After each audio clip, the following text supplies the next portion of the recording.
Not everybody needs a large iPhone, and that's a fact. Hello guys, how are you? David the Franco here from davidthefranco.com. Apple just wrapped up what seems to be an annual event in March, and I gotta say overall it was very solid. But before I get into my thoughts, I do want to say one thing. I find it very amusing with every single Apple keynote when people are let down. Whose fault is that? Keep your expectations realistic. Because I gotta say, today's keynote was exactly what I expected out of Apple, but more. So, there you go, just saying. Alright, so they did announce a bunch of things, but obviously the most important and most exciting things that I'm going to talk about today are the iPhone SE and the iPad Pro. Now, they did announce other things regarding the Apple TV. It's their largest sales ever for the Apple TV, which I think is awesome. And yes, they even talked about the new version of tvOS, which includes support for folders, dictation, thank God, live photos, Siri for the App Store, and so much more. So check it out. And guys, I gotta say, I love my Apple TV. Not a day goes by where I don't use mine, whether it's a 4th generation in my home theater room or my 3rd generation right over here in my bedroom. I simply love it. It's kind of like my Apple Watch. I can't imagine going a day without using it. So anyway, for this video, let's focus on the iPhone SE, and then another video I'll talk about the iPad Pro because I do have a lot to say. So Apple did announce the rumored iPhone SE. Yes, it's a fact. It's exactly what we expected, maybe a little more. So here are some specs and some tidbits that I picked up throughout the keynote. The CPU is 2 times the speed of what we got from the iPhone 5S. The GPU, in other words, the graphics, 3 times the performance of the iPhone 5S. We have always-on Hey Siri support. Hey Siri. Okay, Google. Xbox on. Yep, I'm sure somebody just got mad at me, but you know what? It's all in good fun. And actually, I think I just heard one of my Android devices go on in there. We do have a 12 megapixel iSight camera with support for the True Tone Flash. Panoramas up to 63 megapixels. I believe it's 63 megapixels. And of course, live photo support. But not only that, the FaceTime HD camera does use Retina Flash, which I gotta say is definitely very cool. It captures 4K video, the rear-facing camera that is, on the iPhone SE. Yes, 4K video. It has Apple Pay support. I almost said Apple Play. But this is where things get a little weird. The iPhone SE starts at 16 gigabytes.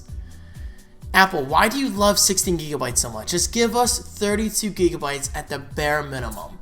Now, I kind of see why they're doing this for cost reasons, and let's face it, Apple's out there to make a profit, so I can't blame them. So the 16 gigabyte version goes for $399, which may seem like a lot, but you gotta factor in we're kind of going back to those days of where you're gonna buy the iPhone without a contract, because you can get the iPhone SE for free with a 2-year contract. But we also have the 64 gigabyte version for $499. So there you go, you have your options. You can go with whichever one you think fits your budget the best. And the iPhone SE is available on March 31st, and it does indeed ship with iOS 9.3. Now, what are my thoughts on the iPhone SE? Well, as I said in the beginning of this video, it's exactly what I thought it was going to be. It's a 4-inch iPhone with a price that, in my opinion, is not too crazy. I mean, honestly, I don't see myself ever wanting to use a 4-inch iPhone ever again, because I'm so used to my iPhone 6S, which granted is sometimes a little too big for reachability, Apple likes to call it. But it's not a big deal where I want to see myself downgrading to a 4-inch iPhone. However, Apple did make it very clear that over 40% of phone users still use a 4-inch phone, which I think is very interesting because, well, there's obviously a market for 4-inch iPhones. Apple wouldn't put all this R&D into making a brand new 4-inch iPhone if they didn't think it could sell.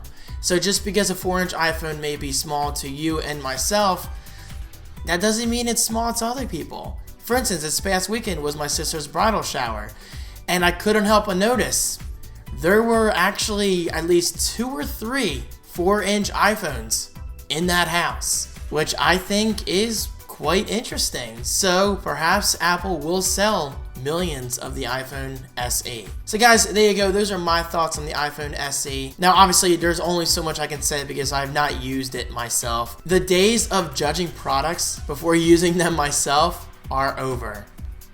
Apple Watch anyone? iPad Pro anyone?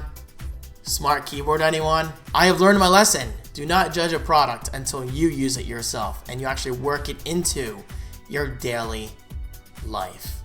It makes a huge difference. So there you have it, iPhone SE thoughts. I gotta say, overall, a pretty solid launch. It's not something that interests me all that much, but it could interest millions of customers out there. So guys, thank you so much for watching. Be sure to watch my next video, which I think should be far more exciting because I'm a huge fan of the iPad Pro.